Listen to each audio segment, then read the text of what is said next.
Shalom Wacha. Je voulais vous raconter l'histoire qu'une fois, deux frères s'étaient disputés, depuis 20 ans, Rahman Itzlan, que Dieu vous en préserve. Et ils s'en voulaient, ils ne se pardonnaient pas l'un à l'autre. Jusqu'à qu'un jour, un des deux frères se marie. Et bien sûr, il voulait inviter son frère chéri à son mariage, même qu'il s'était disputé avec lui, c'était son frère unique. C'est la moindre des choses. Et son frère reçoit l'invitation.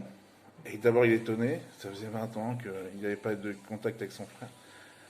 Et d'un autre côté, il se dit, c'est son frère quand même, c'est mon frère unique, moi, je l'aime en réalité au fond de mon cœur. Mais d'un autre côté, il n'a pas envie de lui pardonner, etc. Il y a une bagarre comme ça, à l'intérieur de lui. Et il a une bagarre, et elle commence à devenir insupportable, cette bagarre. Jusqu'au moment où il dit, bon alors je vais aller dormir, je vais me mettre en pyjama, je vais aller dormir, comme ça, j'aurai plus cette bagarre insupportable. Et le mariage, comme ça, il sera passé, je me lèverai le lendemain matin et tout sera bien. Et le frère qui se marie attend avec impatience son frère. Il regarde chaque invité, mais il ne voit pas arriver. Et là, il a mal au cœur. Qu'est-ce qu'il se dit? Il a une idée. Il y avait un grand orchestre de 8 musiciens. Il prend 3 musiciens, il leur donne des directives. Et ils vont jusqu'à sous la fenêtre donc, du frère.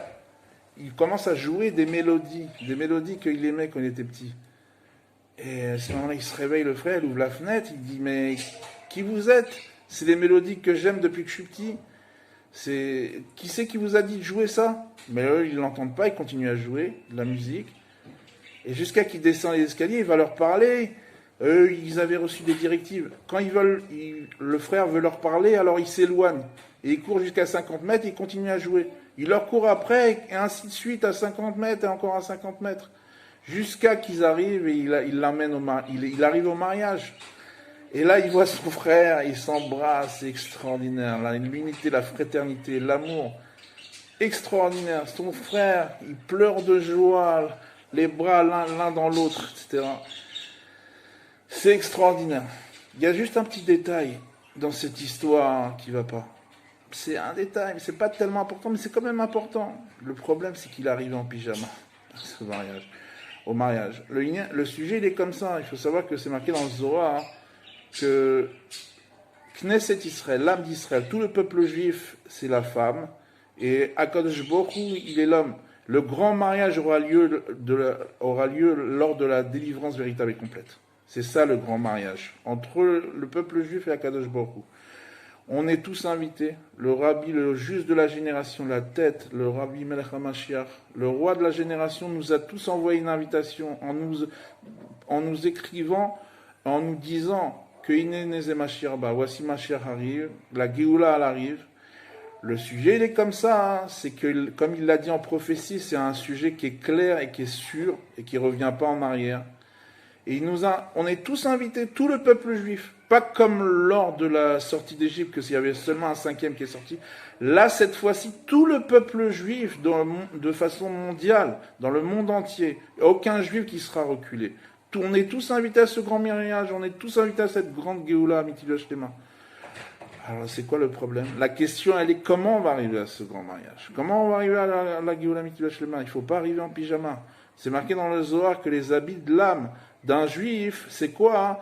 C'est Davka, c'est ses mitzvot, ses actions concrètes, ses actions positives. L'étude de la Torah, c'est quoi? C'est la nourriture de l'âme. Donc, comment on va être à ce mariage? Comment on va être habillé? Qu'est-ce qu'on va manger? Alors ça dépend de nous, de tous nos efforts qu'on a fait pendant l'exil. Juste les instants, les derniers instants là, c'est comment on va se préparer. Alors comme ça, on va voir notre délivrance personnelle. Mais la délivrance globale de tout le peuple juif, il n'y a rien qui peut l'arrêter. Ça a été déjà dit dans la prophétie par le Rabbi Melech HaMashiach. C'est ça qu'il faut savoir. Chaque juif va faire un effort, il va faire tout ce qui est en son pouvoir personnellement, parce que c'est ça son travail. Chacun, il a un travail personnel pour justement être prêt pour ce grand mariage, pour la Géoula Mitilah Shlema, que Bezrat Hashem, on soit tous rassemblés avec le Rabbi Melech HaMashiach à notre tête dans le 3e Beth Amikdash, que ce soit Techef Miyad Mamash, Yechi Adonai Numoreinu Rabbeinu Melech HaMashiach, Leilam Vaed.